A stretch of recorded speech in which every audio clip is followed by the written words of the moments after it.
What is up, everybody? Brandon Clay again today, and I'm very sorry. We're still having technical problems with computers and everything. It's a big mess. Bear with us, but we're very happy for those of you that are sticking with us through all this.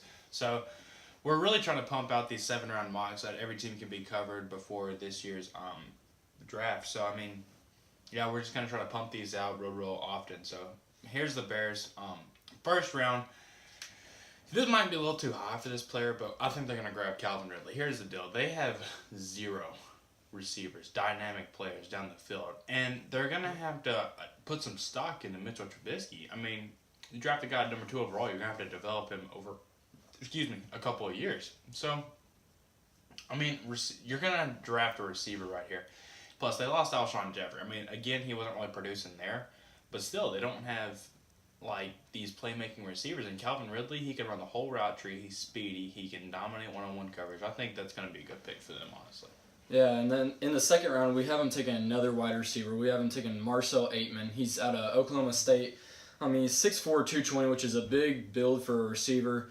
We see him taking another receiver just because they really need to work on that receiving core because, like Clay said, it's pretty weakened. So.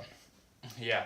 So the next position they're going to need to address is the defensive line. So they have Pernell McPhee as kind of that edge talent. But they really need another one. And I think they are going to throw one out. They don't have a third-round pick, so we're moving down to the fourth round, just to be clear. So R.J. McClintosh. Okay.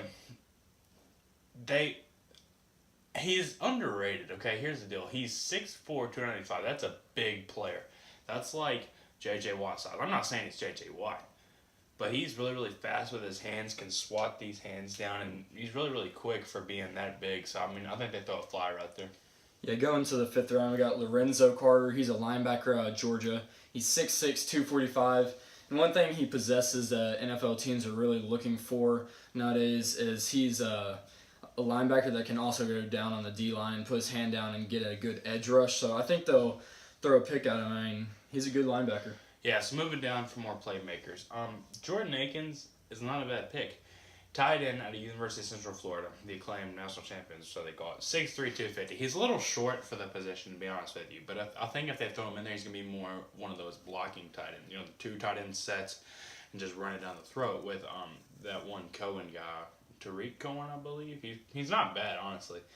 And they need pass catchers. That's as simple as I can put it. They need pass catchers to go run down the field for Mitchell Trubisky to throw to. I'm not saying Mitchell Trubisky is the greatest quarterback ever, because me personally, I don't think he's the answer for that organization, but that's a story for another day.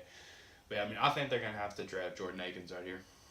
Yeah, moving into the 7th round for the last pick, we haven't taken Gerard Franklin. He's a safety out of Tulane. He's 6 foot, 205, and I think they're going to throw a pick at him because, I mean, obviously you're not going to find the best talent in the 7th round. But he's a big hitter, and he's really a ball hawk out in center field. So, yeah. So, again, all these drafts are done without compensatory picks. We are not including the compensatory picks. I mean, they got awarded last week, but since we didn't do them for the previous ones, we can't really do them for the rest of these teams. Which obviously that's going to add more draft picks to the teams. Why it's called a compensatory pick. So. But yeah, again, guys, we are very sorry for the technical problems. We appreciate every single one of you that watch our videos. Click right here to subscribe and click right here to watch our latest video. Thanks, guys.